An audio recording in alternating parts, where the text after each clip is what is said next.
So David says, against you only, God, have I sinned. I was sinful from birth. So a couple of points I want to make here about these verses is first, David is dialing down in order to get to the heart of what sin is, where sin is located. He is not saying that others were not sinned against.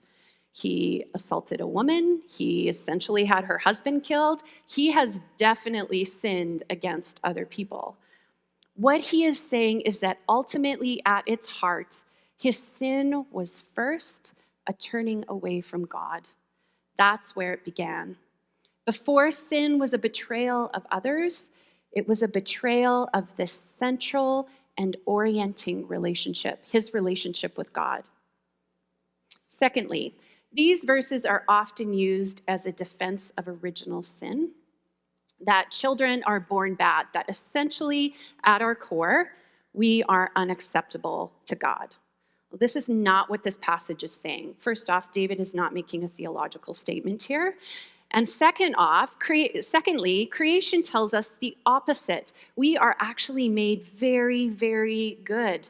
We are God's good creation. And before anything else is true about us, what is true about us is that we are loved and accepted and good. What David is saying here is that sin is inescapable. We are born into brokenness. It is unavoidable. We will never get it all right. There is something wrong with the world, and we know it, and we become complicit in it. Nobody gets out alive. And recovering a relational definition of sin means that we admit that we cannot improve or fix our lives without dealing with broken relationships. And in order to deal with relationships, we have to deal with the ultimate relationship, our relationship with God.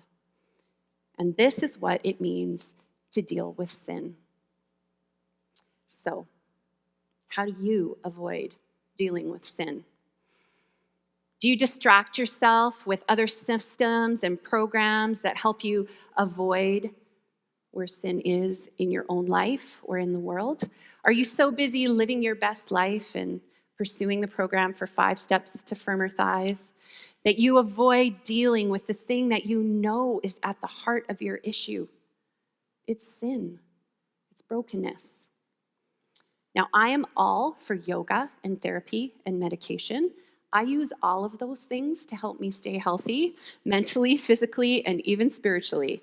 And I'm not telling you that your mental health issues are because you sinned or that you have cancer because you sinned, because that's not true. These are a part of being in an imperfect, fallen world, but they are not your fault. That is not a result of your sin.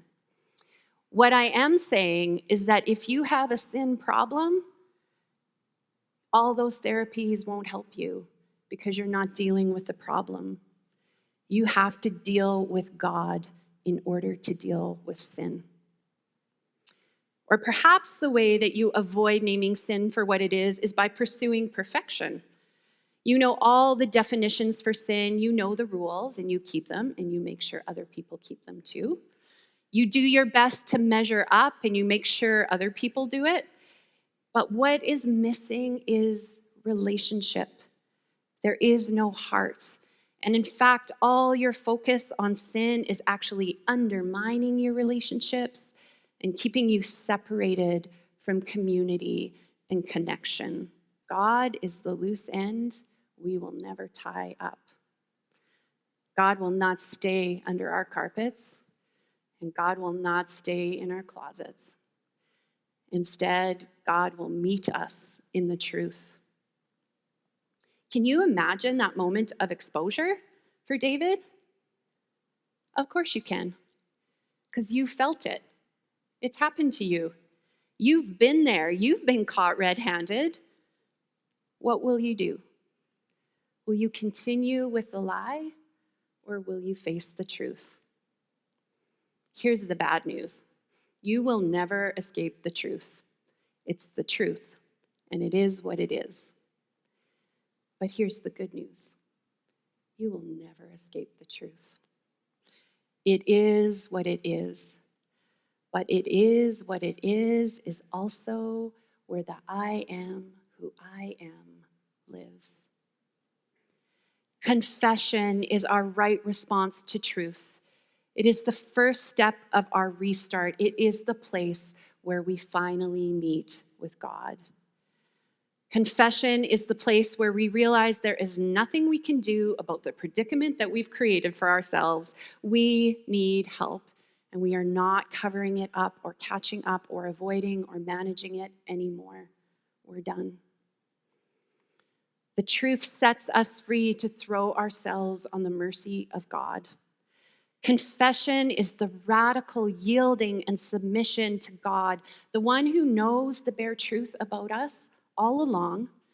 He knows all we've ever done. And this is our way back into full relationship with God. It is the way to healing. So David did not have the picture of God in Christ like we do today.